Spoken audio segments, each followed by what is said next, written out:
بسم الله الرحمن الرحيم الحمد لله وكفى والصلاة والسلام على الحبيب المصطفى صلى الله عليه وعلى آله وسلم تسليما كثيرا رب اشرح لي صدري ويسر لي أمري واحلل عقدة من لساني يفقه قولي إخواني أخواتي Assalamu alaikum wa rahmatullahi wa barakatuhu.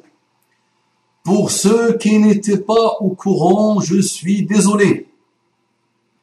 J'ai décidé, Inch'Allah, par la grâce d'Allah subhanahu wa ta'ala, de faire un petit rappel aujourd'hui parce que l'heure est grave encore. Ça n'arrête pas. Donc il y a ceux qui ont assisté au premier cours, il y a une partie de, masha'Allah, qui ont envoyé un mail pour dire finalement ils préfèrent le rappel. Peut-être le cours d'arabe n'est pas très intéressant, donc à chaque fois qu'ils ont une occasion pour le rappel, ils disent Bismillah. Mais alhamdulillah, le rappel est mieux que tout. Ala bi dhikrillahi tatma'innul qulub, les cœurs, c'est par le rappel, par l'évocation d'Allah, que les cœurs s'apaisent, surtout dans ce monde d'aujourd'hui, où les cœurs ont beaucoup d'occasions d'être pas bien, d'être pas stable, d'être triste. Donc, alhamdulillah, que le rappel apaise les cœurs, quels que soient les cœurs, à partir du moment où ils ont une petite lueur de sincérité, elles sont apaisées, ils sont apaisés les cœurs, et les âmes, elles sont apaisées les âmes, par le rappel. Wadhakir, l'ordre est clair d'Allah subhanahu wa ta'ala, Wadhakir, rappel, car le rappel profite aux croyants, inna dhikra tanfa'ul mu'minin, et j'ai toujours dit, à ceux qui aiment le rappel, je vous annonce une excellente nouvelle. Vous aimez le rappel, c'est que vous êtes des croyants. Si vous n'aimez pas le rappel, ça s'explique par deux raisons. Soit celui qui fait le rappel est quasi nul, est archi nul, est complètement nul, et il n'a rien à voir avec le rappel. Ça, il peut le voir, il peut le sentir rapidement, et normalement il arrête. La deuxième explication, c'est que ton cœur est zigzagué. Ton cœur est instable. Ton cœur est mauvais. Ton cœur a été habité par le monde, ce qui fait que le rappel ne te fait plus rien. Donc à chaque fois que je vois quelqu'un qui aime le rappel, je lui dis, je t'annonce une excellente nouvelle, tu es un croyant. Parce qu'Allah dit rappel, car le rappel profite à qui? Il ne profite pas à ceux qui ont des cœurs malheureux, aux croyants, à ceux qui ont la foi, à ceux qui ont un cœur et une vie qui aiment la foi. Ça marche. Donc, donc je vais voir s'ils sont là, s'ils ne sont pas là. Je vais voir s'ils sont là. Désolé pour les 10 minutes de retard, j'étais en train de faire la prière. La prière ici, ça commence à retarder, à tarder. Donc même 20h30, je vais parfois commencer à le dépasser un peu, parce que je dois finir d'abord ma prière avant de commencer. Ça c'est Alia, parfait. Donc ils sont là, masha'Allah. Dois-je préparer les pop-corn ou les mouchoirs? Les deux. Qu'Allah te bénisse, Nadra. Les deux, Nadra. Prépare les deux. Wallah, la situation, je vais vous donner un topo. Donc ça, c'est un couple. Je devais assister d'abord par téléphone pour essayer de réconcilier. Et je me rappelle, j'ai dit allô, dans une heure tardive du soir, de la nuit, on va dire, je dis allô. Ils m'ont demandé de les appeler à cet horaire-là, qui les arrangeait. Et j'ai dit allô, la base, Bikhair, comment allez-vous? Ça va, tout va bien? Lancez. C'était la femme qui a pris le téléphone. Et la femme s'est lancée directement, mais vraiment direct, sans timidité, sans virgule, sans honte, sans rien. Elle s'est lancée. Et je vais vous dire ce qu'elle a dit dans son lancement. Moi, j'avais mon portable. J'étais en train de l'écouter comme ça, avec mon portable. Et elle racontait, dès les 2-3 premières minutes de ce qu'elle racontait, je faisais comme ça, je tremblais, j'avais envie de casser le portable. Mon shaitan me disait, casse le portable parce que ce que j'entendais était lourd, et très lourd. C'est pratiquement l'une des premières fois où je l'entends en direct. Je l'ai entendu dans beaucoup d'histoires qu'on a entendues de Shouyour, mais c'est la première fois que je l'entends personnellement en direct comme ça. Ça dépasse l'entendement. Et subhanallah, je disais, donc on a réussi par la grâce d'Allah de les réconcilier. Ils ont tous les deux promis, ils se sont engagés devant Allah de se réconcilier et d'avancer. Et je disais, subhanallah, depuis ce jour-là, depuis quelques mois, je dois faire un rappel autour de ça, autour de ce problème. Et à chaque fois, il y avait des choses qui ont fait que je n'ai pas fait le rappel. Et moi-même, je me disais, ça dépasse l'entendement. Peut-être des gens, parfois malhonnêtes malheureusement, des gens qui voient le mal, pensent parfois que ce sont des histoires fausses, que ce sont des histoires qui ne sont pas vraies. C'est pas possible que ce soit chez les musulmans.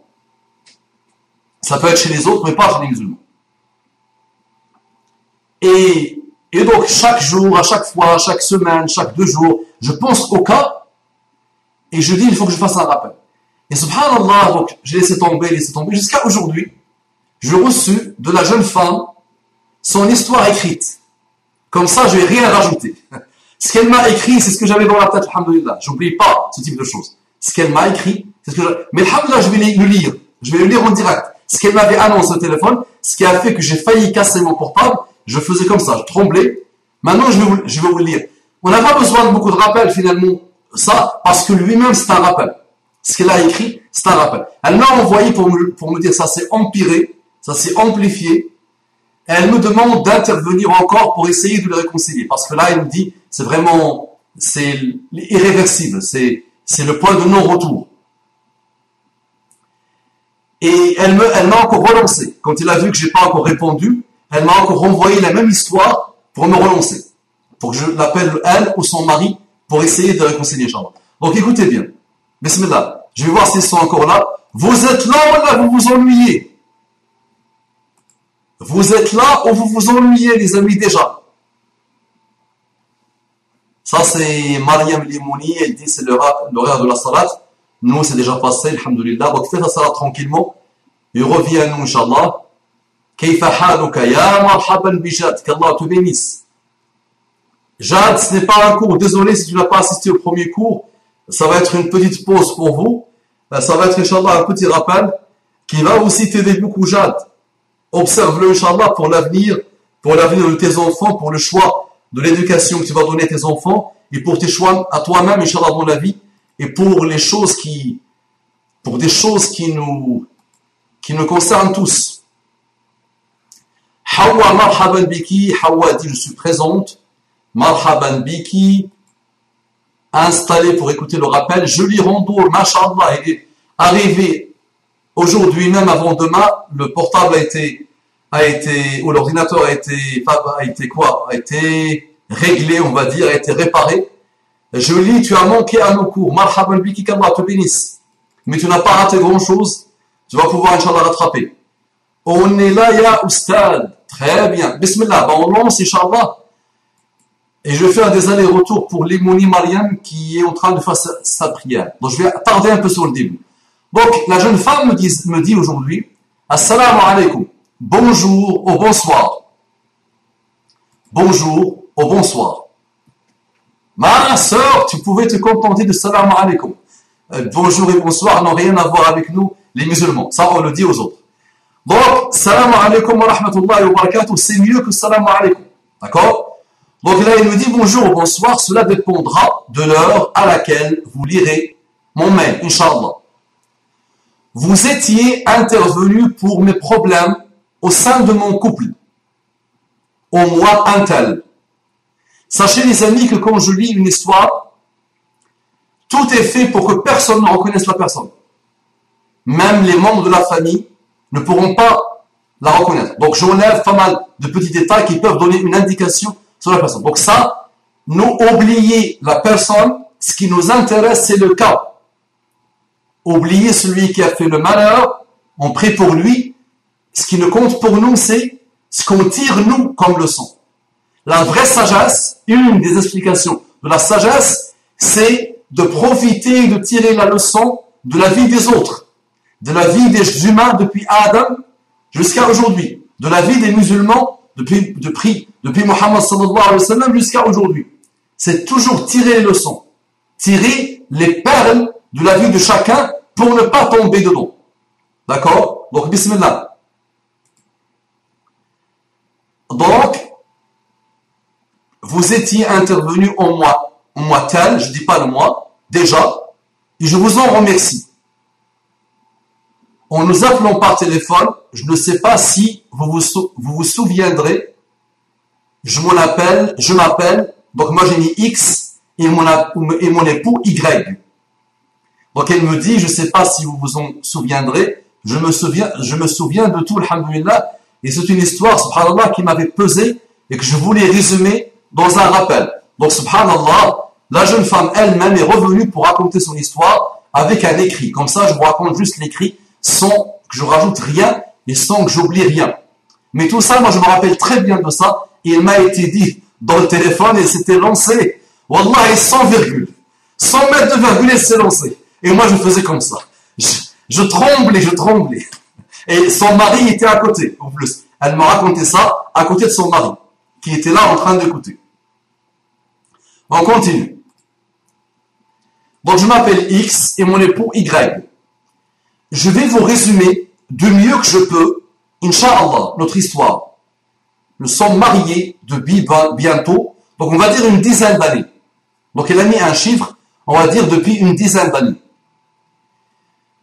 Allah Ibarak, elle a mis entre parenthèses Allah Ibarak. Même si je sais que vous avez pu entendre et voir de tout sur les couples, il me reste difficile de le retranscrire. Naam, Wallah. Donc elle dit que ça reste quand même très difficile pour elle de l'écrire. Et Wallahi, moi, c'était une souffrance pour moi de l'écouter. Wallahi, moi-même, c'était une souffrance pour moi d'écouter ça. Mais malheureusement, il y a de tout. Arrêtons d'idéaliser. La Ummah est dans la bassesse pure actuellement. Une partie de la Ummah. On va dire une grosse partie de la Ummah. Il y a, alhamdoulilah, une minorité qui reste encore sur le khair. Mais là, il y a une grosse partie. Chacun qui écoute ça, je ne suis pas là pour épater la galerie. Je ne suis pas là pour dire qu'Allah nous guide. Allah yahdina, al-latif, al-latif. Je ne suis pas là pour ça. Chacun de nous doit tirer les leçons. Il doit se réveiller. Vraiment, Shaitan est là pour nous mener en enfer. Nos nefs sont là pour nous mener en enfer. Écoutez bien, on continue. Donc même si je sais que vous avez pu entendre et voir de tout sur les couples, il me reste difficile de le retranscrire car j'en ai grande honte et tristesse depuis toujours. Donc rappelez-vous, gardez-le toujours à l'esprit. J'en ai grande honte et tristesse depuis toujours. Ya zallatan kutibat fi ghaflatin dhahabat ya hasratan baqiyat fi al-qalbi tuhriquni. Le péché, le péché quand tu le fais. Ya zallatan kutibat, le péché il fait. Fi ghaflatin dhahabat, dans un moment d'insouciance, d'indifférence. Ya hasratan baqiyat, l'amertume qui reste, fil qalbi dans le cœur, tuhriquni, qui me brûle, tout au long de ta vie. Quand tu as un minimum de sincérité, quand tu commets un péché, sache-le, au moment du péché, tu peux ne pas te rendre compte, parce que le moment de l'insouciance est le moment de shaitan. Mais quand tu le fais, sache que toute ta vie, il va te rendre malheureux. Donc il vaut mieux l'éviter. Évite le péché. D'accord? Surtout des péchés graves comme celui que vous allez entendre. Donc moi et mon mari, après et avant notre mariage, nous n'étions pas des gens très pieux. Nous ne faisions pas assidûment nos prières. Nous ne nous informions pas davantage sur notre religion. Nous n'avons pas essayé d'avancer dans notre connaissance et notre savoir de l'islam. Nous nous contentions du peu, donc presque de rien. Extraordinaire. Elle dit, nous nous contentions de peu, donc de presque rien. Vraiment rien. Elle pense qu'à l'époque, vraiment, ouais. Les années passèrent et nous avons eu des mœurs étranges. C'est elle qui dit, nous avons eu des mœurs étranges. Je vais voir si Limouni est là ou pas, parce qu'il ne faut pas qu'elle rate le début. Est-ce que Limouni est là? Est-ce que Mariam Limouni a fait sa prière? Mariam, est-ce que Mariam est là? يا سائلي أين حل الجود والكرم عندي بيان إذا طلابه قدموا يا سائلي أين حل الجود والكرم عندي بيان إذا طلابه قدموا هذا الذي تعرف البطحاء وطأته والبيت يعرفه والحل والحرم هذا الذي تعرف البطحاء وطأته والبيت يعرفه والحل والحرم هذا ابن خير عباد الله كلهم هذا التقي النقي الطاهر العلم عليه رحمة الله رضي الله عنه وأرضاه. Est-ce que l'hymne est là ou pas? Est-ce que l'hymne est revenu ou pas? Et en plus on maintient le suspense. Eh oui, parce que ça serait trop facile. Bismillah, on va continuer. L'aumônier, il est en train de faire tarawih peut-être, parce que la prière, c'est allez, 5 à 10 minutes maximum. Bismillah, je vais voir s'ils sont toujours là ou pas. Est-ce que vous êtes là?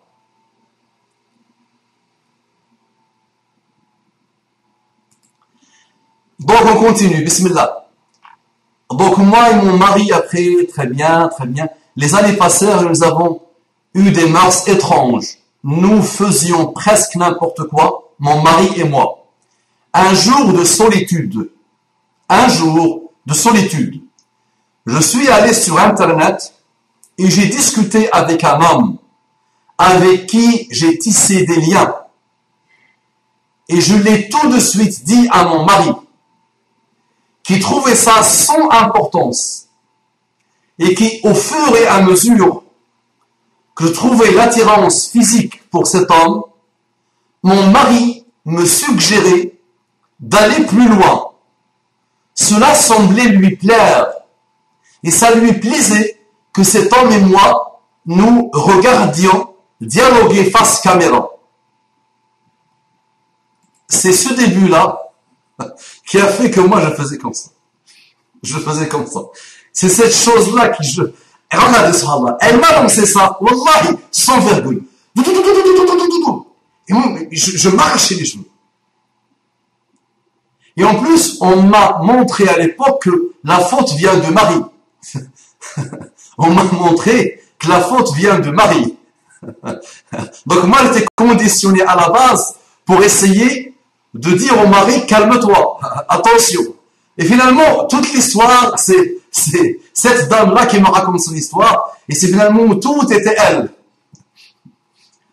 Est-ce que vous avez entendu ou pas? Dites-moi oui ou non. Est-ce que vous avez entendu le début, s'il vous plaît?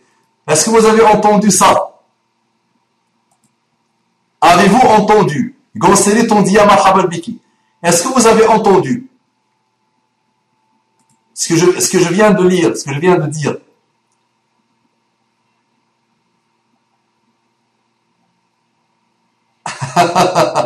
Je dois partir d'ici 1 heure, alors allez si je veux rien louper. Très bien.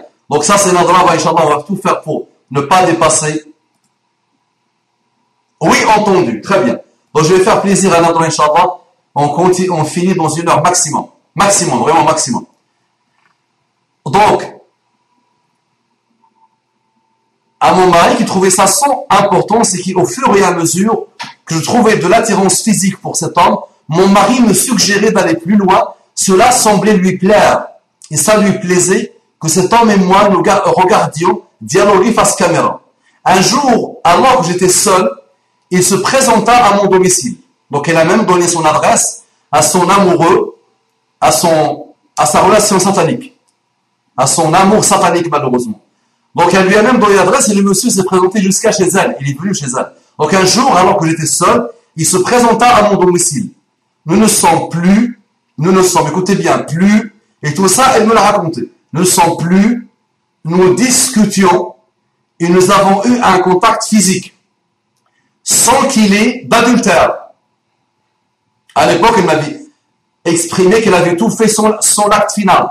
Ça veut dire il y a eu des bisous, il y a eu des câlins, il y a eu des caresses. Eh oui, moi j'entendais ça. Mais il n'y a pas eu l'acte final. Donc, sans qu'il y ait d'adultère, non, aucun rien de cela ne se produisait, alors l'homme s'en alla.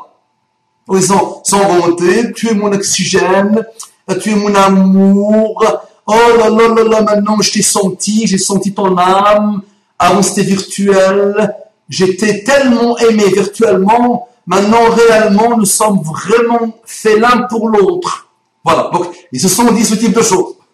Malheureusement, le mot c'est dire, oh mon cœur, aïe aïe aïe, voilà, c'est ça, d'accord. Mais ils ont remporté, l'acte final, on va dire.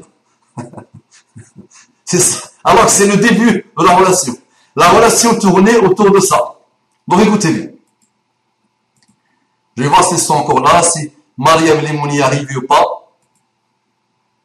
Dommage qu'il n'y a pas quelque chose qui est écrit en même temps, comme ça on résume rapidement à Mariam Limouni. Je vais voir si elle est arrivée ou pas. C'était Samia ou Mariam qui m'avait envoyé le mail pour la salade? Parce que là je vois Samia qui répond. C'était Samia ou Mariam? Je suis perdu. Bismillah, je continue. Donc,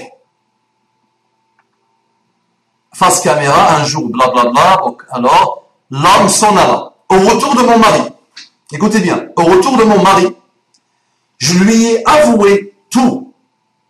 Il était à peine en colère. Lisez entre les lignes. Donc la dame dit, parce que ça aussi, vous allez voir, ça va beaucoup peser sur sa vie derrière, sur son devenir derrière.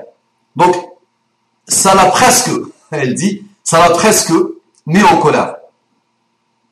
Il était à peine en colère, voilà, il était à peine en colère. Il paraissait prendre tout cela à la légère. Son mari, musulman, prenait tout cela à la légère. Et même au contraire, cela lui plaisait encore plus.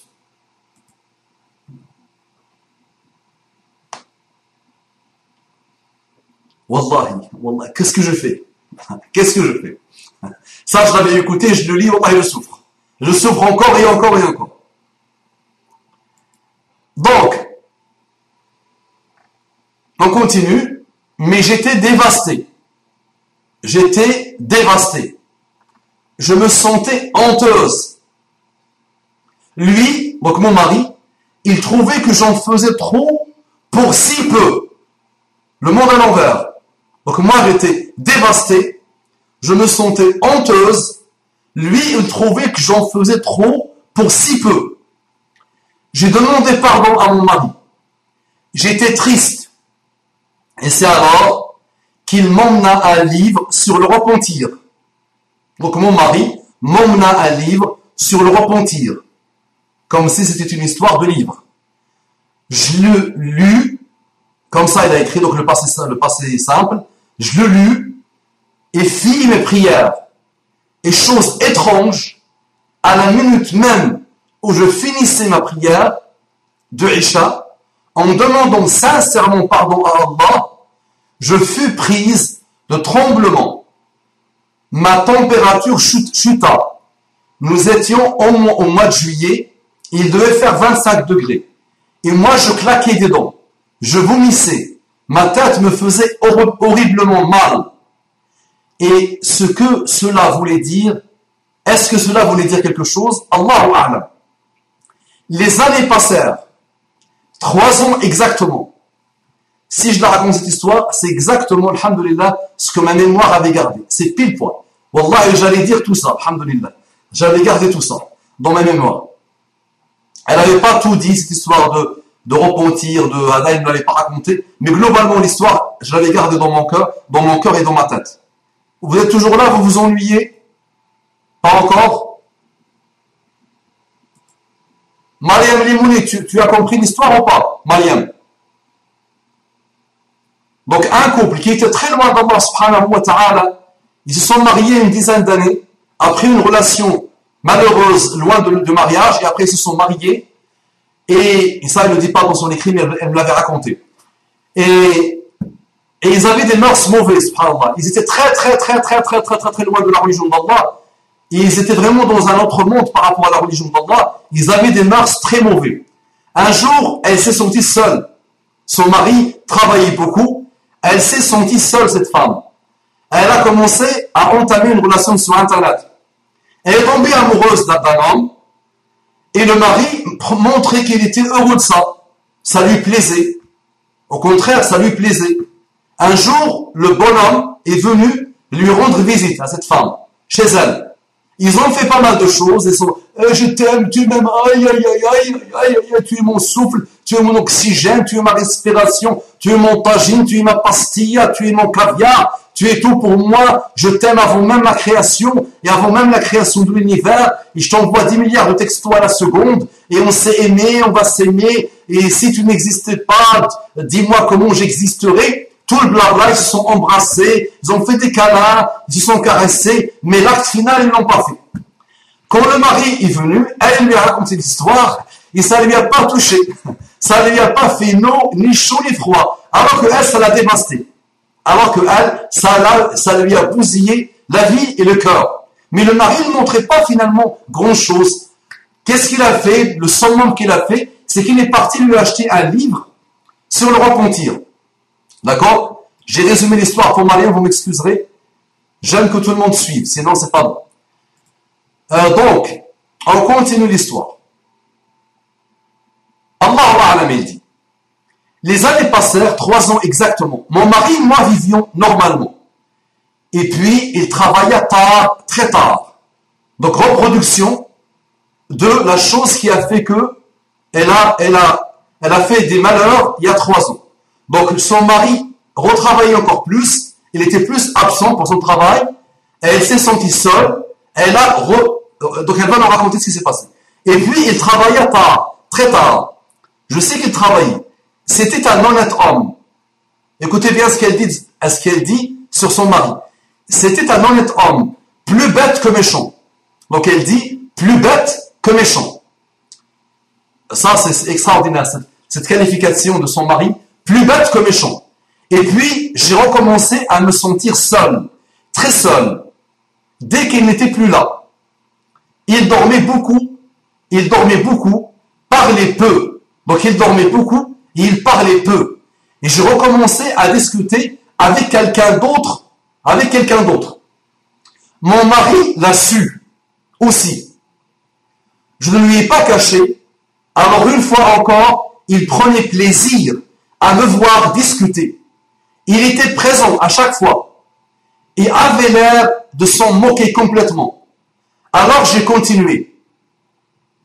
L'homme, une nouvelle fois, désirait me voir. Mon mari me dit qu'il fallait et que je devais y aller, le voir. Alors ce jour-là, nous étions en voiture et il s'arrêta devant la gare, prit un billet de train aller-retour et le lendemain, celle-là, wallahi, celle-là. Quand elle est arrivée à ça, je ne voulais pas casser comme mon portable. Je voulais casser mon ordinateur et mon imprimante et mon bureau. J'étais pris de rage. Et wallahi, elle n'a rien senti, subhanallah. Imaginez comment on essaie, comment on peut, de ne rien montrer, alors qu'on souffre à l'intérieur. Je tiens le train et elle me dit, c'est lui qui a acheté les billets pour que je me déplace chez mon ami, chez mon amoureux, pour que je couche avec lui. Ça, c'est la Ummah. Ça, c'est des musulmans qui font ça. Ça, c'est des musulmans qui font ça.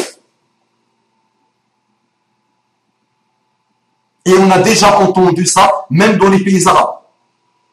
Même dans les pays musulmans. On a déjà entendu ça. Même dans le pays le plus sacré pour quelques-uns, l'Arabie Saoudite, il y a ce type de malheur. Mais la différence, c'est que moi, c'est pour la première fois que je l'entends directement de la bouche des acteurs. Parce que j'ai eu le mari après. Le mari m'a raconté sa version à lui. Je vais vous la dire, Inch'Allah, tout à l'heure. Donc, est-ce que vous avez entendu ou pas, les amis, que c'est lui qui est parti acheter le billet?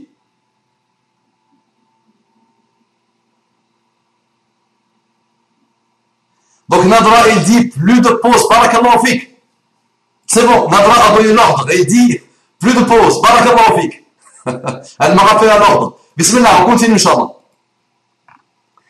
Donc, décida d'y aller. Donc, il a pris un billet de train aller-retour. Et le lendemain, je décidai d'y aller. Il m'y encouragea, mais avant de partir, il pleura dans mes bras. Wallahi, Nadra, tu m'excuseras. Imaginons la scène. Imaginons la scène. il fait tout pour l'encourager. À la dernière minute, c'est film, c'est hollywoodien. C'est Titanic.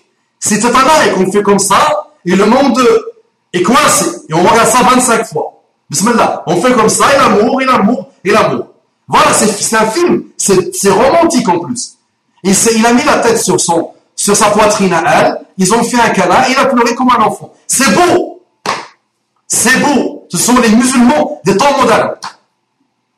Wallah, c'est très beau. Donc méfiez-vous. Éducation, mosquée, avancement, lecture, étude, méditation, tout ça pour vous élever et pour élever le niveau parce que le niveau est trop bas. Est trop bas malheureusement. On continue. Il pleura dans mes bras. Tout ça c'est au passé simple. Il pleura dans mes bras et puis me dit d'y aller en me faisant sortir de la maison. Donc c'est lui qui l'a poussé de la maison. La hawla wa la quwwata illa billah. Et à mon retour quelques heures plus tard, elle met entre parenthèses, avec cet homme, je n'ai pas eu donc le fameux acte physique, l'échange physique, rien du tout. Je n'ai fait que parler. Donc elle dit, elle a fait que parler avec l'homme. Elle est partie lui rendre visite, mais finalement ils ont fait que parler. Elle n'a pas fait l'acte. Mon mari semblait heureux de me voir. Il m'avait acheté des fleurs et une bague. Celle-là, il ne m'avait pas dit la dernière fois. Si elle m'avait dit ça, si elle m'avait dit ça la dernière fois, mon portable ne serait plus là. La hawla wa la quwwata illa billah. Min kathrati al-hammi ma yudhak. Min kathrati al-hammi ma yudhak. Quand tu reçois tellement de malheur, parfois tu rigoles du malheur, tu plaisantes du malheur. Il y a quelques-uns qui me disent, Wallahi, si on recevait ce que tu reçois, on perd la tête. Il me dit, moi je ne peux pas recevoir ça, moi je ne pourrais jamais, juste recevoir. Et par la grâce d'Allah, moi j'essaie quand même de rigoler un peu parce que, Wallahi, tu perds la tête sinon. Tu deviens ma boule, tu deviens fou, subhanallah. Elle a pensé à mon portable. Elle a pensé à mon portable que j'ai eu comme cadeau en plus, un iPhone, imaginez, un bédouin avec un iPhone. On me l'a offert cadeau, subhanallah, quand j'étais en entreprise. Et elle s'est dit, la pauvre, peut-être je vais pas casser le portable de Abu Umama. C'est pour ça elle m'a pas parlé de cette histoire des fleurs. Au retour, le monsieur lui achète des fleurs. Il lui achète même une bague. Parce qu'il a forniqué. Parce qu'il est parti pour forniquer. C'est beau. C'est phénoménal.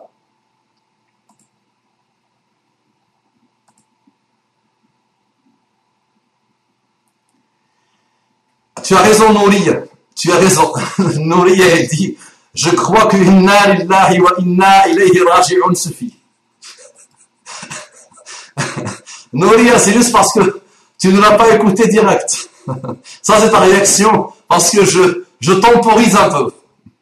Mais attention, alhamdoulilah, je n'ai rien fait. J'étais assis, j'écoutais, je souffrais de l'intérieur. C'est alhamdoulilah, c'est parce que j'ai quand même une jalousie.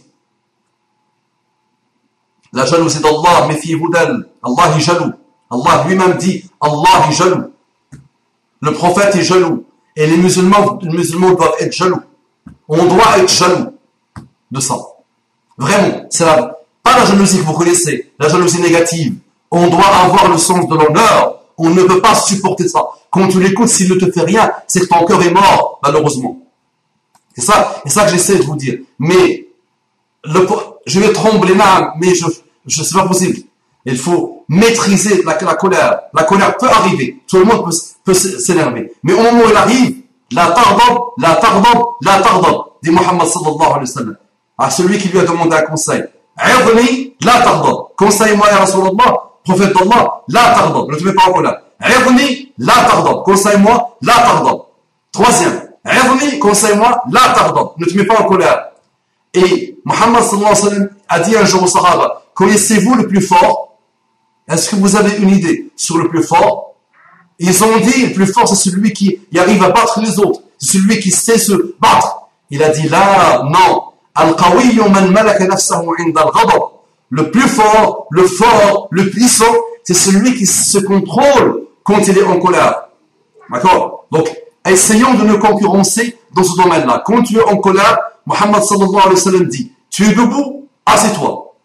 Tu es assis, allonge-toi. Si jamais, gars, la colère s'installe, tu es debout, assis-toi. Tu es assis, allonge-toi. Et même la science a atteint ce niveau-là. Même la science actuelle est arrivée à ce niveau-là, à dire ce type de choses, à répéter ce que Muhammad sallallahu alayhi wa sallam nous a dit. Et si jamais tu vois que ça ne marche pas, tu pars, tu fais tes ablutions. Parce que la colère est du feu, et l'eau, comment il fait l'eau par rapport à l'eau? Et l'eau, qu'est-ce qu'il fait au feu? Il éteint le feu. Donc, la colère est d'origine du feu, du shaitan, des shayatin, du nafs, de la colère du nafs. Donc, prends tes ablutions et tu vas voir que ça... Comme si tu mets un sabre qui est très très chaud, tu le mets dans l'eau. Ça fait... Tu vas te calmer. Avec l'eau d'eau, tu vas te calmer. Testez-la et tenez-moi... Testez ça et tenez-moi informé. C'est les remèdes du prophète sallallahu alayhi wa sallam.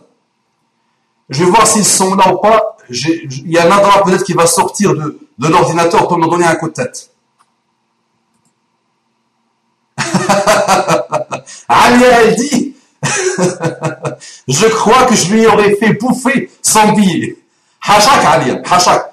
Tu n'es pas comme ça, Alia, parce que toi, tu ne tomberas pas dans ce type de malheur. On sent, alhamdoulilah, les gens, les femmes d'honneur, on les sent. Tu ne tomberas pas dans ce type de malheur. Hachak, hachak. Avant même qu'il t'offre le billet pour aller forniquer, tu ne vas pas tomber toi-même dans ce type de malheur. Alhamdoulilah. On continue. Sinon, Nadra va sortir avec un fouet, elle va me donner un coup de tête. Je te taquine, Nadra. Donc, attends, on est arrivé aux fleurs, ils sont là, où les fleurs. Il m'avait acheté des fleurs et une bague que je refusais de mettre au départ, car je lui ai dit que je ne la méritais pas. Elle a dit qu'elle ne la méritait pas. Les mois passèrent, et au milieu d'année, il se montra distant avec moi, peu réceptif à l'amour que je lui montrais. Et chaque fois que je le questionnais pour lui dire si cela était à propos de ce qui s'est passé, de ce qui s'est produit, il me jura que non. Je l'ai cru. Il était devenu distant et étrange. Il devenait de moins en moins mature. Alors il passa du temps avec mon neveu, que je commençais à détester. Il délaissait ses enfants, et moi aussi. Il ne dormait plus à la maison pendant des mois, ne revenant que le week-end. Il avait décidé d'entamer des travaux chez mes parents. Et il me laissa à nouveau seul. Cette fois, j'avais réfléchi à mes péchés précédents et je m'occupais mieux de mes enfants et laissa tomber mes fautes et de ne plus refaire ce genre d'erreur. Donc elle a voulu dire, j'ai décidé de ne plus refaire ce genre d'erreur. Un jour, pour une broutille, nous nous disputions. Et alors, étrangement, je m'énerva assez violemment. Il lui sauta au cou et au visage. Nous avions échangé quelques coups et griffures. Je ne sais pas encore ce qu'il m'a pris et je le regrette énormément. Mes frères et sœurs, les couples. Quand le mari s'énerve, la femme se calme. S'ils s'énervent tous les deux, ils arriveront à ça. Et là, c'est un niveau très bas qui détruit le couple et qui détruit les enfants. Quand la femme s'énerve, le mari se calme. Il ferme les yeux et il voit tout le bonheur qu'il a vécu avec elle et tout le bien qu'il a vécu avec elle. Et il se calme par rapport à une nervosité aiguë, qui n'est pas chronique, qui est juste aiguë, qui peut être expliquée par un problème, quelque chose, et qui a fait que la femme ou le mari s'est énervé. Mais l'un des deux doit être malin. C'est ça le couple musulman. C'est ça le couple musulman. Quand ils s'énervent tous les deux, et elle se jette sur lui, c'est quand même malheureux. C'est trop bas. Et que lui-même même la frappe, c'est trop bas.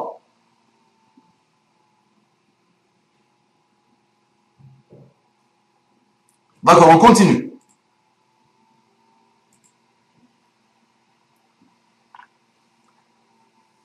D'accord, nous avions échangé quelques coups et griffures, je ne sais pas encore ce qu'il m'a pris, je le regrette énormément. C'est alors qu'il me dit que j'avais fait un tue-l'amour. Elle a appelé ça comme ça. Donc le mari lui a dit que j'avais fait un tue-l'amour. Donc elle a tué son amour pour elle. Il me déclara qu'il ne restera plus rien dans son cœur pour moi. Cela m'a beaucoup touché. Depuis ce jour, j'ai comme pris une gifle. Cela m'a réveillé et j'ai complètement changé. Je fais mes prières, me lève pour le fajr, apprends de nouvelles sourates et fais comme quand je le peux le jeûne du lundi et du jeudi. Me tourne vers Allah. J'essaye d'être la meilleure, alhamdulillah. Et puis, il y a eu votre appel. Vous m'aviez dit que le fait de l'avoir. Donc là, il y a deux lignes que je ne vais pas lire. Deux lignes que je ne vais pas lire parce que si jamais une personne écoute un jour ou l'autre ce rappel, elle pourra peut-être se faire un lien. Donc il y a deux lignes que je ne vais pas lire. D'accord? Et vous m'excuserez, Inch'Allah, mais elles n'ont pas beaucoup d'importance. Pour dire quoi finalement? Que finalement, c'est même pas ça qui a changé le cœur du mari par rapport à elle.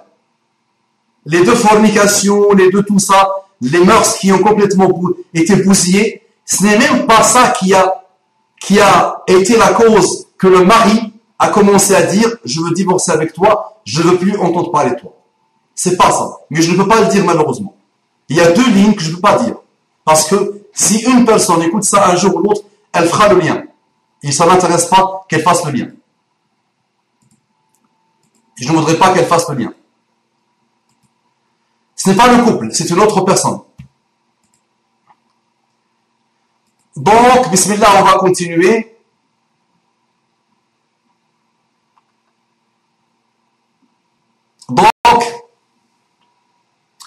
Donc moi je lui avais dit qu'il fallait que je rattrape le coup, que je fasse plaisir à mon mari en lui préparant ce qu'il veut, etc., etc., etc. Je vous raconterai ce que je leur avais dit à l'époque. Ce que j'ai fait tout comme vous me l'avez dit, mais ce que je ne savais pas, et ce que j'ai appris grâce à l'aide d'Allah, c'est que lui-même, il voyait quelquefois une autre femme. Quand je l'ai su, tout a recommencé. Il était pris sur le fait, une nouvelle dispute encore plus violente s'en est suivie, et finalement, il ne la voit plus. Après la dispute, j'ai essayé d'en savoir plus, et apparemment, il avait aimé cette femme, et il s'était attaché à elle, mais il la laissa tomber, et moi je n'osais plus poser de questions. Il ne s'en excusa pas, ni devant Allah, ni auprès de moi. J'ai le cœur brisé depuis. Même si j'ai fait le mal, j'ai toujours pris cela comme une blague. Rien de sérieux. Ça, c'est dangereux. Si elle écrit ça, c'est qu'elle ne se rend pas encore. Mais je vais lui tirer les oreilles, Inch'Allah. Comptez sur moi. Je vais les appeler demain, Inch'Allah, et je vais les tirer. Parce que quand tu écris, c'est pas quand tu parles. Quand tu écris, tu prends le temps. Parce que jusqu'à maintenant, elle dit qu'elle a pris ça comme blague. Mais il n'y a pas ça. On n'a pas ça. Là, c'est wallahi. Attention, là, même en France, on a ce qu'on appelle les crimes passionnels. Pour ça, il y a des gens qui tuent. Et oui, il y a pour ça, même dans les pays musulmans, quand le mari tue ou la femme tue pour ça, alors il n'y a pas beaucoup de... Tu n'es pas condamné à beaucoup d'années. Tu peux être libéré. Ça, c'est les crimes qu'on appelle passionnels. Ils n'ont pas d'existence dans le système juridique, mais malgré ça, les juges les prennent en compte. Mais elle prend ça à la rigolade. Moi, je me demande comment son mari n'a pas eu le réflexe de dire « je prends l'épée ». Attention, c'est le summum de la métaphore. Elle me dit jusqu'à maintenant, je l'ai pris à la rigolade, à la blague. Danger. Je vais lui tirer les oreilles de ma chambre. Bon, on continue. J'ai toujours pris cela comme une blague, rien de sérieux. Pas d'amour dans mes péchés, et puis, alors qu'elle-même disait qu'elle est tombée amoureuse. Pas d'amour dans mes péchés, et puis je me disais que je n'avais rien caché à mon mari. À chacun de mes péchés, il était au courant et présent. Il s'est renseigné pour divorcer. Il me dit souvent qu'il a pris la décision et aimerait partir, mais pourtant il continue à avoir des rapports avec moi. Il me dit parfois qu'il m'aime. Et puis du jour au lendemain, il change.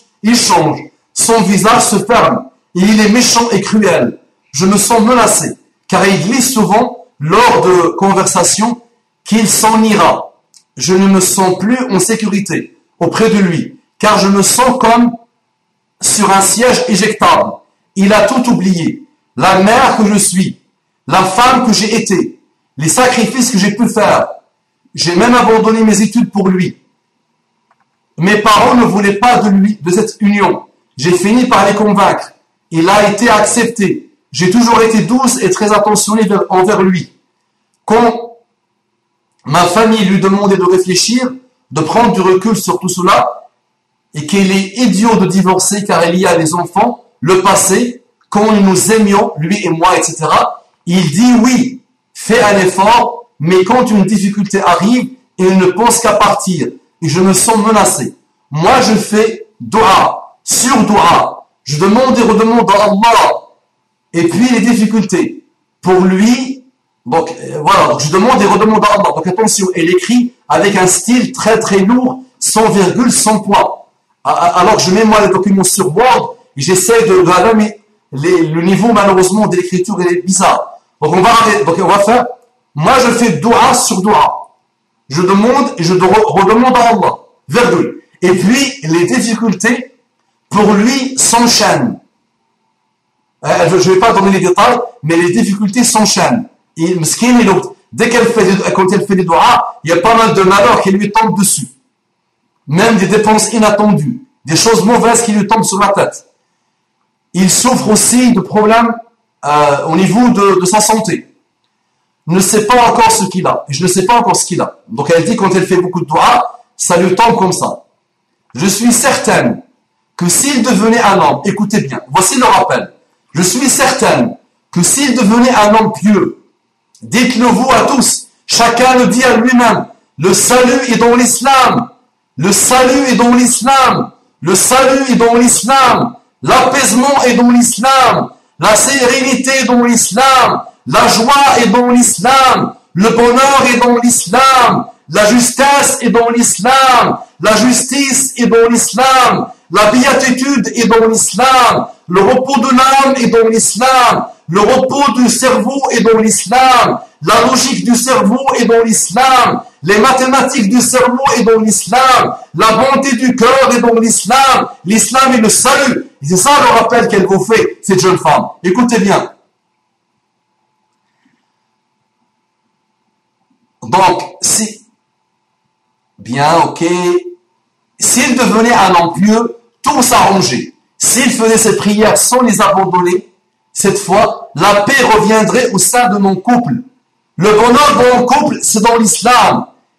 C'était un homme bien, malgré tout, autrefois, et je suis persuadé qu'il a du bon en lui, mais sans religion. Bien, sans religion, sans soumission à Allah.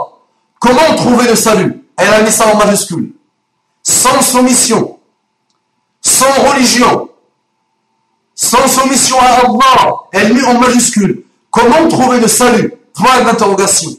Tout homme est calife en sa demeure. Écoute bien ce qu'elle dit. Tout homme est calife en sa demeure. Khalifa fi baytihi.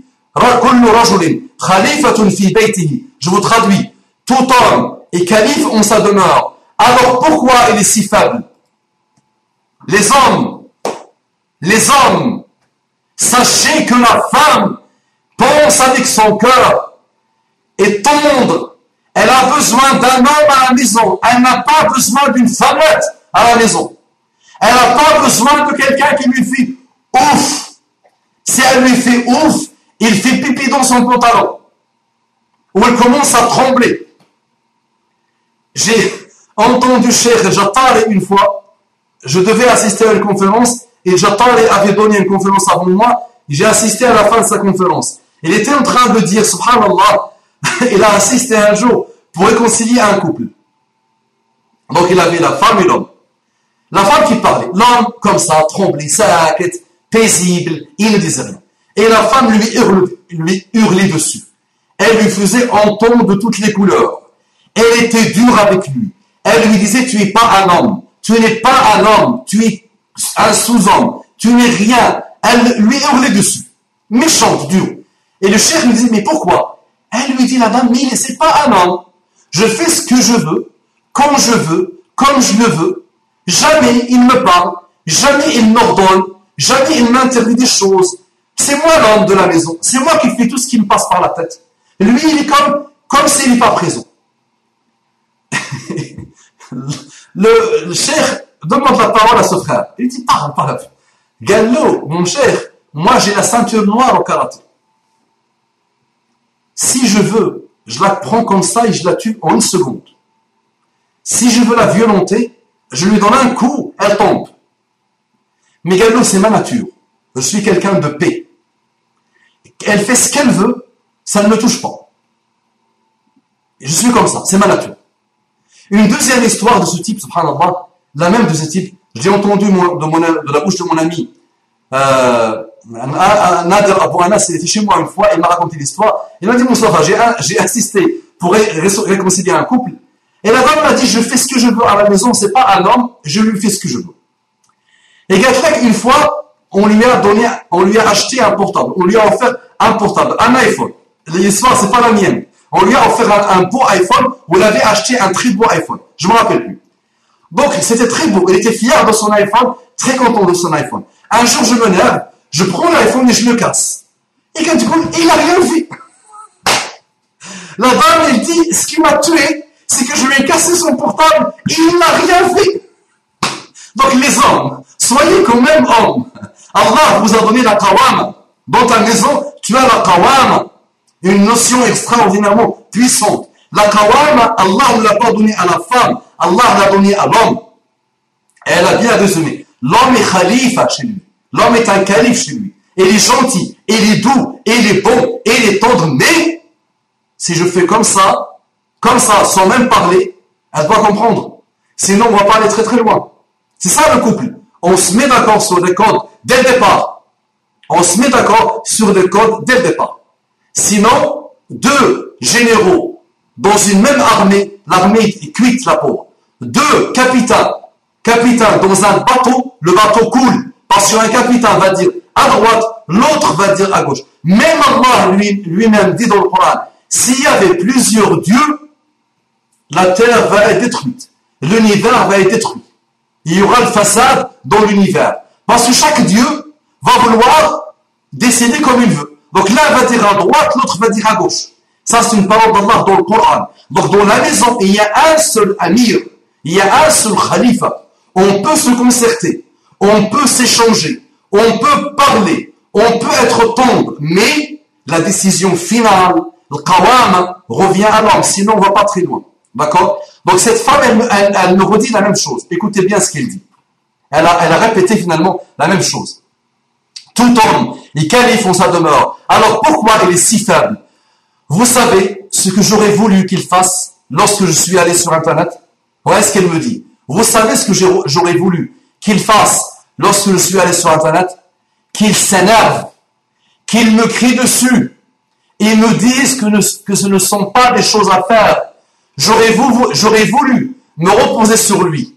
J'aurais voulu me reposer sur lui. Savoir qu'il y a un homme dans la maison. Savoir qu'il y a un homme dans la maison pour nous aider dans notre foi. Un homme qui s'implique pour sa femme, pour ses enfants, qu'il soit fort dans sa foi. Qu'il soit fort dans sa foi. J'avais besoin de lui et j'ai toujours besoin de lui. Je ne veux pas le perdre. Je prie pour qu'il se réveille enfin. Pose son front sur le sol. Pose son front sur le sol. Au nom d'Allah, ça me rend triste de le voir comme ça. J'ai besoin d'Allah plus que tout. J'aimerais que vous m'aidiez également. Je ne sais plus quoi faire. Je crains que si vous ne lui fassiez la leçon, il ne fasse que semblant de vous écouter. Parce que naam, il m'avait écouté l'autre jour, alhamdoulilah, et il m'a entendu, je lui ai tiré les oreilles, alhamdoulilah, et il a fait semblant d'écouter. Donc la femme, elle me dit, elle craint qu'il fasse semblant de m'écouter, et après qu'il fasse à sa tête. Je me sens seul, j'ai vraiment besoin d'aide, je me sens si triste que tout cela arrive. Je suis persuadé qu'il y a du bon chez lui. Je ne veux pas le laisser tomber. Je refuse le divorce. Je refuse d'ajouter d'autres péchés à ceux que j'ai déjà commis. Donc elle sent qu'elle est sur un équilibre instable. Elle sent que si elle divorce, elle va aller dans la fornication. Et ça, malheureusement, on l'a déjà vu. On l'a beaucoup vu. Des femmes qui détruisent leur couple, ou des maris qui détruisent leur couple. Après, l'homme part forniquer et la femme fornique. Et j'ai même eu des cas où la femme, mère d'enfants qui ont 20 ans, qui se prostitue encore jusqu'à aujourd'hui. Parce qu'elle n'a pas fait les louanges d'Allah quand elle avait un mari qui s'occupait bien d'elle. Elle a commencé à bugger. Donc cette femme-là nous dit entre les lignes, je refuse le divorce, je refuse d'ajouter d'autres péchés à ceux que j'ai déjà commis. Je vous prie de m'excuser pour ce long mail qui vous aura peut-être ennuyé. Jamais, jamais ma sœur. Donc le mail ne m'a pas ennuyé, au contraire. Ça me permet de faire de rappel à moi-même et aux autres. À connaître, voilà un couple qui était délabré. La femme, alhamdoulilah, a connu le repentir. Elle est en train de sentir le repentir. Elle est en train de sentir les délices du repentir. Elle commence à savoir que le salut, son salut à elle, est lié à son retour vers Allah et au retour de son mari vers Allah. Je vous prie de m'excuser pour ce long mail qui vous aura peut-être ennuyé. Mais lorsqu'on est malade, on va voir un médecin. Bien vu, ma sœur. Donc elle dit, lorsqu'on est malade, on va voir un médecin. Et là, j'ai des soucis dans mon couple. Et je sais que vous êtes compétent pour nous parler d'islam et nous faire un rappel. Donc elle dit, je sais que vous êtes compétent pour nous parler d'islam et nous faire un rappel. Pourriez-vous me répondre, s'il vous plaît? Voici notre numéro de téléphone fixe et celui de mon époux. En vous remerciant et en espérant, Inch'Allah, que vous sauriez nous aider. Salam alaikum wa alaykum salam wa rahmatullahi wa barakatuh. Voici l'histoire malheureuse. Voilà, maintenant je vais vous donner, ils sont toujours là, je vais vous donner la version de l'homme. Est-ce que Nadra, combien reste de temps pour Nadra? Combien il te reste en temps Nadra? Combien tu vas pouvoir le consacrer encore en termes de temps pour que je vois comment je vais résumer, Inch'Allah, la version du mari. Nadra, Nadra, ho, ho, ho.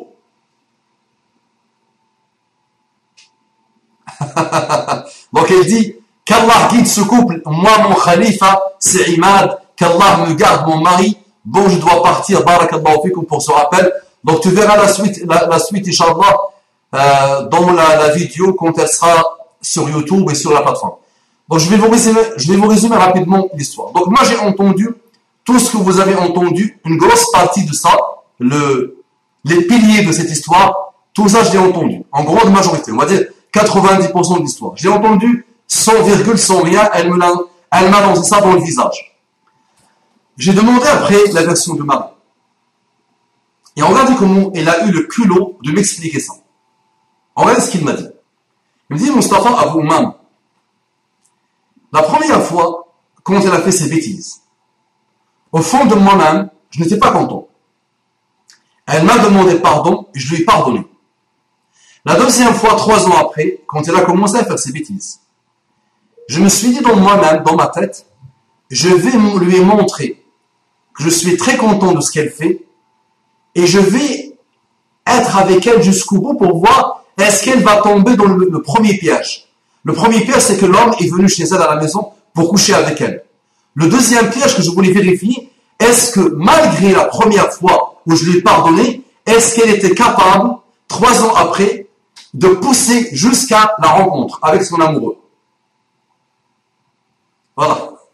Eux, ils voulaient que je casse mon portable plusieurs fois. Je lui ai dit, Habibi, mon frère, écoute bien.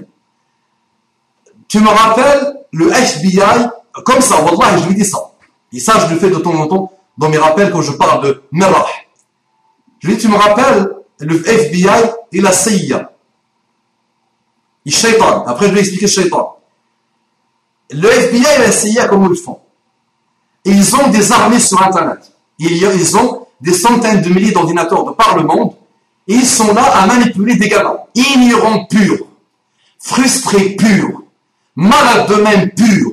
Déboussolés purs. Désorganisés purs. Comme a dit Stéphanie, désaxés purs. Tout ça pur. Ils les prennent et ils commencent à leur dire jihad, jihad. Et ils commencent même à discuter avec eux en tant que barbus. Et ils leur trouvent des vendus barbus qui commencent à leur expliquer jihad, jihad, jihad, jihad. Exploser, faire ça, faire ça. Et le gamin skin pendant 6 mois, oh non, jihad, oh non, non, non, non, non, non, je vais avoir des hours au paradis, je vais avoir des hours l'im, 70 000 hours l'im au paradis. Dès que je meurs, je vais être au paradis. Oh non, non, non, non, c'est bon ça. Et leur même vendent les explosifs. Et ils fixent avec eux, c'est le FBI et la CIA, fixent même avec eux les points qu'il faut faire exploser. La statue de la liberté, par exemple. Et le gamin Mskin, il prend la fourgonnette avec les explosifs que le FBI lui a vendus. Sauf que le FBI avait juste oublié de lui dire que ça ne va pas exploser. Et il part Mskin au coin qu'il faut faire exploser. Et ça n'explose pas, et le FBI l'encercle.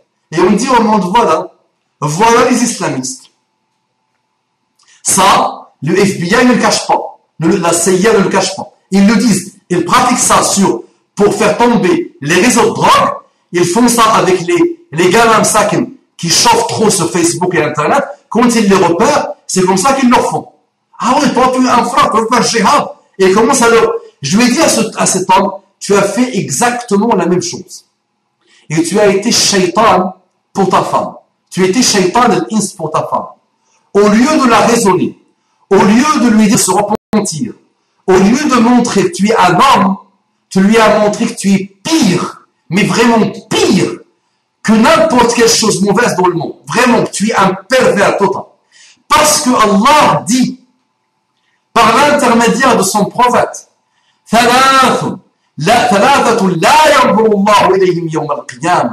trois types de personnes. Allah ne les regarde même pas le jour du jugement dernier. Imaginez. Ça veut dire j'étais zbel en enfer. J'étais né en enfer. Astaghfirullah. J'étais né en enfer. Allah ne va pas dire j'étais la poubelle en enfer. Il va dire j'étais peut-être l'égaré en enfer. J'étais dayour en enfer. C'est moi qui dis poubelle, ça. C'est pire que la poubelle. Il va même pas le voir. Il va même pas lui demander de parler. Il va le chasser de sa miséricorde. En enfer direct. Un de ces types-là, Ar-Rajulu Dayyuth. Ar-Rajulu Dayyuth. Il n'a pas dit Al-Mar'atu Dayyuth. Il n'a pas dit la femme Dayyuth. Il a dit Ar-Rajulu Dayyuth. What is Ar-Rajulu Dayyuth? الذي يقر الخبث في أهله. الرجل يقر الخبث في أهله. C'est ça le khabath. Sa femme lui raconte ça, yuqirruhu. Il dit pas grave, viens ça. Il lui achète une fleur, yuqirruhu. Ça lui fait ni chaud ni froid. Et dans une autre version du hadith, alladhi la yagharu ala ahlihi. Celui qui n'a aucune jalousie pour ses femmes, sa mère, sa sœur, sa femme, il n'a aucune jalousie. Alors je me demande comment un homme peut voir sa fille ou sa femme sortir sans le hijab et ça lui fait ni chaud ni froid. Ça, c'est un dayyouth. On a vu pire. On a vu des vieux dans les pays arabes en train de jouer à la dama. Je ne sais pas si vous connaissez dama. Il joue à la dama et sa fille sort avec une micro-jupe, en mini-jupe. Et il dit rien. En train avec sa barbe, en train de jouer avec ses copains et sa fille sort presque nue et il dit rien. C'est ça, dayyouth. Donc j'ai expliqué à cet homme, je lui ai dit, tu n'es pas un homme, toi. Tu n'es même pas un sous-homme. Qu'est-ce que tu es? Galère, il faut me comprendre avant même que je te comprends pas. C'est catastrophique, ça. C'est malheureux, ça. C'est vraiment, ça dépasse l'entendement. Et le malheur, c'est qu'il m'a expliqué, finalement, que sa volonté de divorcer n'était même pas due à ces 2 trahisons de sa femme. Et n'était même pas due à ça. C'était dû à autre chose. C'est les 2 lignes que j'ai pas pu vous lire, parce que ça peut faire que l'histoire peut être repérée. Alors, donc ça veut dire, et finalement, il veut divorcer pour une chose futile, par rapport au malheur que sa femme a fait. Vous avez compris ou pas? Il a voulu divorcer, même pas par rapport à ça, par rapport aux 2 crimes là, contre l'humanité que sa femme a fait, c'est pour une autre chose très futile, très très futile.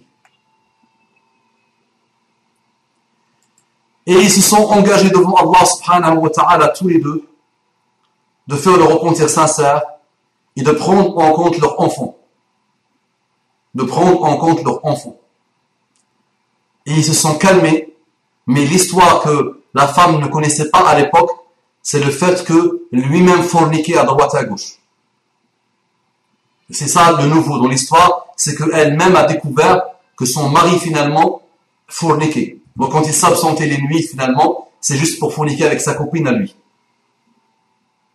وَلَا تَقْرَبُوا الزِّنَا إِنَّهُ كَانَ فَاحِشَةً وَسَاءَ سَبِيلًا. Ne vous approchez pas de la fornication.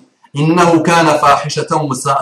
Messieurs les hommes, le mariage est halal. Marie-toi, ne fornique pas. Wallahi, ne fornique pas.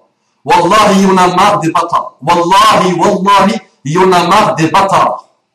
Alors, je vais vous étonner. Alors, je peux vous déstabiliser. Alors, il y a un hadith authentique chez le Bukhari, dans le Bukhari, qui pose problème aux savants de la Ummah, qui est étonnant, et qui est déstabilisant, et qui est inquiétant, parce qu'on peut le prendre comme un hadith qui contredit le Coran. Le hadith dit que on ne sait pas qui est le plus dangereux. Les deux qui ont forniqué, ou là, le bâtard qui a résulté. Le hadith dit comme ça. Comme ça, c'est plus ou moins ça. Qui est plus dangereux, qui est plus lourd, qui est plus catastrophique, qui est plus bas, c'est la résultante, le bâtard ou ceux qui l'ont fait. Vous allez dire, mais c'est quoi la faute du bâtard? Qu'est-ce qu'il a fait lui? Puisque le Coran dit وَلَا تَزِرُ وَازِرَةٌ وِزْرَ أُخْرَى وَلَا تَزِرُ وَازِرَةٌ وِزْرَ أُخْرَى. Ça veut dire que la faute de quelqu'un ne peut pas être assumée par un autre. Chacun assume ses fautes. Donc on peut comprendre de ce hadith qui est authentique. Les savants ont essayé de trouver sa faiblesse, de dire pour se débarrasser du hadith il est faible. Mais ils n'ont pas pu. Donc ils essaient de trouver une explication. D'accord? Donc attention. Oh, il y en a marre, quand tu étudies les livres, les hadiths de la fin des temps, tu trouves à chaque fois, subhanallah, 2 fois, 3 fois dans la même page, quand tu étudies des livres de la fin des temps, il y aura beaucoup de bâtards. À chaque fois dans les hadiths, tu liras, il y aura beaucoup de bâtards. C'est-à-dire la fornication va se propager jusqu'à ce que la normale sera les bâtards. Et wallahi, on l'a vu dans des pays musulmans. Je le jure par Allah, qu'il y a dans des villes de quelques pays du Maghreb, des villes entières qui vivent sur la prostitution. Et que la majorité de ceux qui naissent sont des bâtards. Non, quelques-uns n'aiment pas m'entendre dire bâtard. Mais ça me fait mal, mais c'est ça. Laqit, ibn zina, l'enfant d'adultère. Pour faire plus light, ils disent enfant adultérant. Bâtard, ça s'appelle. Attention, on parle de muslim. Attention, on parle de muslimine. Une résultante qui vient alors que tu es musulman. Si tu n'étais pas musulman avant, tu n'as pas de problème. L'islam efface tout ce qu'il y a avant. À partir du moment où tu es musulman, quand tu engendres un bâtard, danger. Il porte le nom de sa mère. Il n'hérite pas son père. Et wallahi, il y a des savants même qui disent que s'ils rencontrent ses sœurs, ce bâtard, elles doivent mettre le hijab devant lui. Vous l'avez déjà entendu celle-là? Il y a des savants qui disent que le bâtard, si jamais il a été éduqué par la même famille, s'il reste dans la famille, il doit même pas être ses sœurs. On ne peut même pas les appeler sœurs. C'est celles qui ont le même père que lui, ou celles qui ont la même mère que lui, doivent mettre le hijab devant lui. Doivent faire comme ça devant lui. Et oui. Regardez son danger à lui, malheureusement. Il n'a rien fait lui, mais l'islam veut insister sur le danger de la fornication. N'approchez pas de la fornication. Avez-vous des questions avant que j'arrête le rappel, Inch'Allah?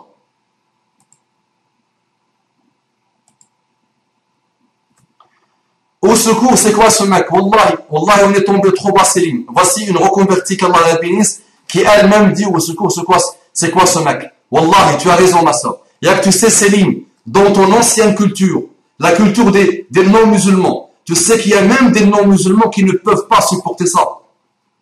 Parce qu'ils ont le fitra. Ils ont une partie de fitra dans leur cœur. La fitra, c'est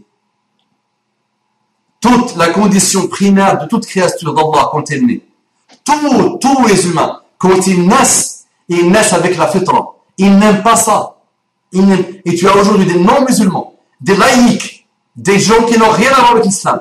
Et ils ne peuvent pas supporter ça. Ils ne vont pas acheter un billet aller-retour et les fleurs au retour et la bague au retour pour leur femme qui est partie vendre son corps et donner son corps dans le haram, dans la fornication.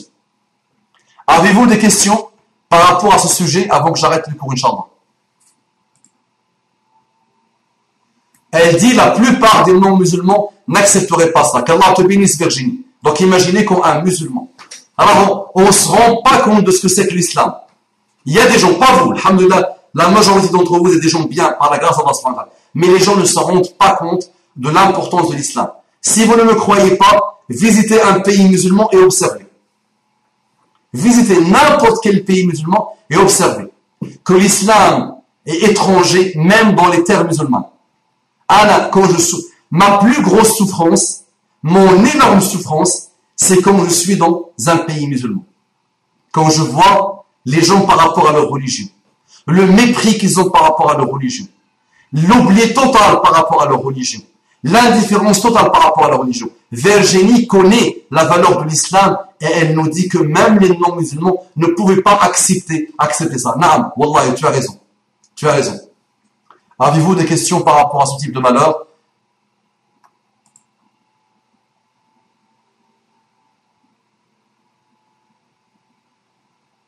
Naam. Naam, il y a des paroles qu'on parfois on pense que c'est hadith, mais je l'ai jamais vu vraiment en tant que hadith authentique. Mais ça, c'est surtout une parole de... Naam, ce hadith, je connais pas le niveau d'authenticité de ce hadith. C'est que il y a un hadith qui dit si tu forniques, on forniquera. Voilà une parole. Je ne voudrais pas le mettre sur le dos du hadith parce que souvent, personnellement, quand je le lis, quand je vois un peu hadith, je vois pas son authenticité. Ce qui est très authentique. Mais il y a des choses dans la sunna qui le montrent. Il y a des choses dans la sunna qui montrent la même chose. Donc ça, il dit quoi? La parole que Hafsa m'a envoyée, c'est quand tu forniques toi, sache qu'on forniquera un jour ou l'autre à côté des murs de ta maison. Quand tu forniqueras, on forniquera avec soit ta maman, soit ta sœur, soit ton épouse, juste à côté des murs de ta maison. C'est-à-dire, pas loin. Et Wallah, ça ne m'étonne pas que ce frère-là, il a déjà forniqué, malheureusement, que quelqu'un est venu jusqu'à chez lui. Vous avez vu, son premier cas à elle, Miskina, qu'Allah la guide, c'est que le monsieur est venu chez elle pour forniquer avec elle. Et je suis sûr et certain que ce frère-là avait l'habitude de forniquer. On a malheureusement, et ça parfois, même les femmes le prennent plus ou moins, on n'est pas trop étonné de ça. Que l'homme fornique, si j'avais un rappel que l'homme forniquait, je vais dire c'est haram, haram, haram. Mais ça ne va pas me toucher au même niveau qu'une femme me dit qu'elle a forniqué. Si on inverse les rôles, si une femme me dit, j'ai su que mon mari fornique, et le jour où il est parti forniquer, je lui ai acheté le billet aller-retour.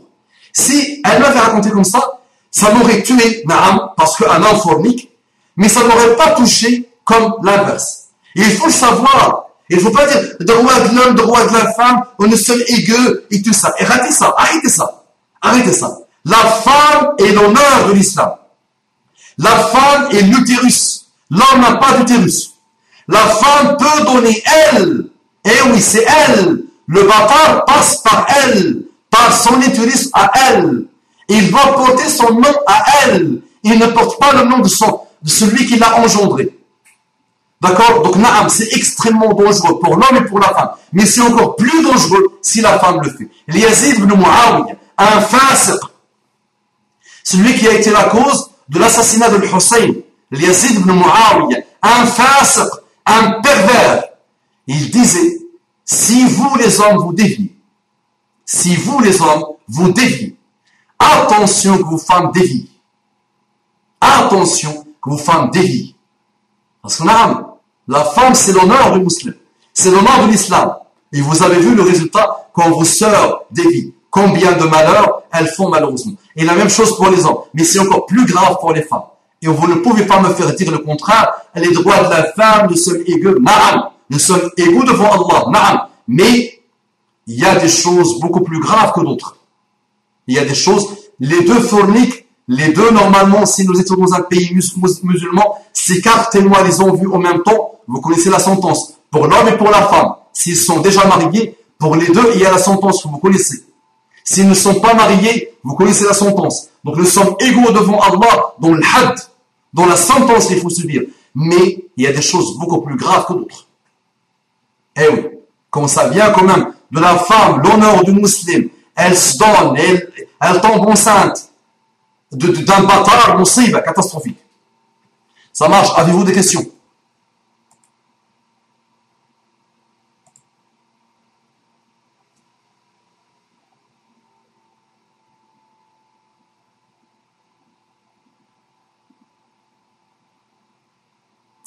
Non, celui-là, je le connais. Non, ces hadiths que tu as envoyés à Ali, je les connais. Donc par rapport à Iblis et par rapport à celui qui est la cause du divorce de quelqu'un, je les connais. Mais on Hafsa parlait de cette histoire de fornication. Mais il y a d'autres hadiths qui parlent de la fornication.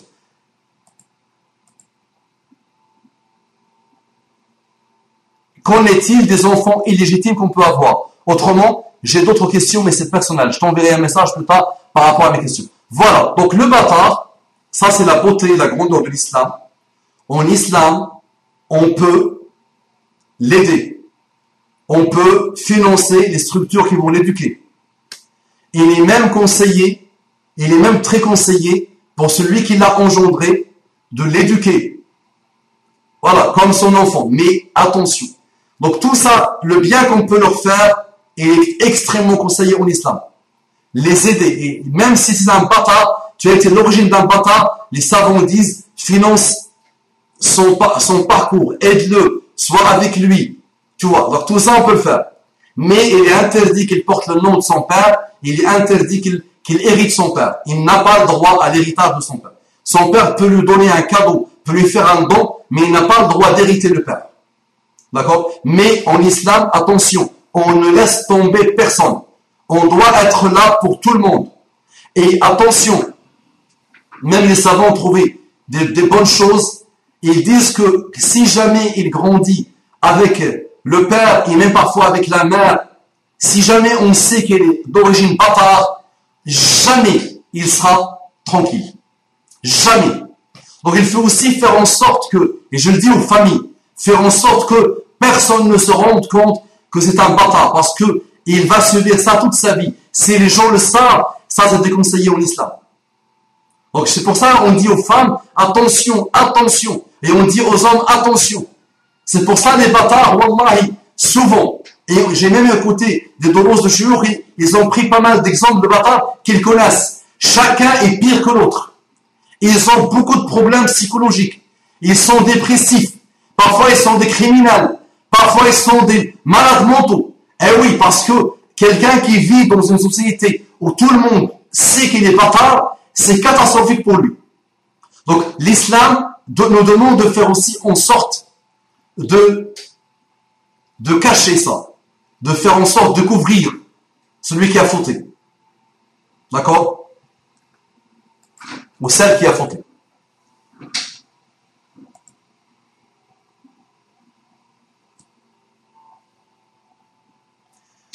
Ok, mais c'est chaud si le père n'est pas d'accord. Donc pour le nom et pour l'héritage. Après, il fait ce qu'il veut. Après, le père, s'il veut lui donner son nom, qu'il fasse ce qu'il veut. Après, ça peut être aussi la fatwa. C'est là le rôle de la fatwa. Il y a parfois des cas, le savant va écouter tous les tenants et les aboutissants, parce que je vous dis, dans les dernières études du fiqh, dans les derniers avancements du fiqh, les savants essayent aujourd'hui de prendre tout ça en compte. Parce qu'aujourd'hui, ça fournique comme ça respire. Aujourd'hui, il y a des crimes d'honneur. Dans les pays musulmans, il y a encore des crimes d'honneur. un frère va tuer sa sœur qui est tombée enceinte. Le violeur va se suicider parce que il y a tellement de malheurs aujourd'hui. Donc les fuqaha aujourd'hui commencent à étudier pour essayer de trouver des sorties en fatwa, qui prennent en compte le contexte actuel. Donc par rapport à cette histoire, est-ce que l'homme peut décider de se marier avec sa maman? Il peut le décider. Mais le problème reste le premier qui était un enfant d'adultère. Alors, donc moi, ce que je sais par la grâce d'Allah subhanahu wa ta'ala, c'est que en islam, le hadith est clair. Il n'y a pas à se casser la tête pour le comprendre. Al-ahilu al-waladu lil-firashi wa lil-ahili al-hajar. Al-waladu lil-firashi wa lil-ahili al-hajar. Ce hadith est clair dans ce type de choses. Ça marche. Est-ce qu'il y a d'autres questions, d'autres problématiques?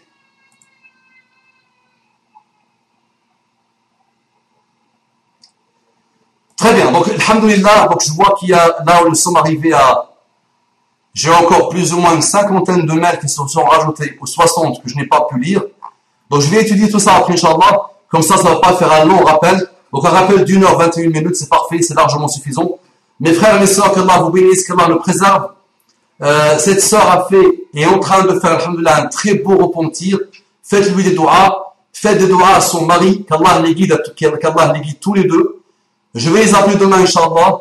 Je vais les conseiller. Je vais essayer de les réconcilier, surtout pour l'intérêt de leurs enfants. Sachez que l'islam, tout est fait pour éviter le divorce, parce que le divorce est extrêmement lourd et grave, vraiment gravissime. Donc nous, on se bat, on se déploie comme on peut pour éviter le divorce, parce que il détruit en général les enfants. Il détruit en général les enfants.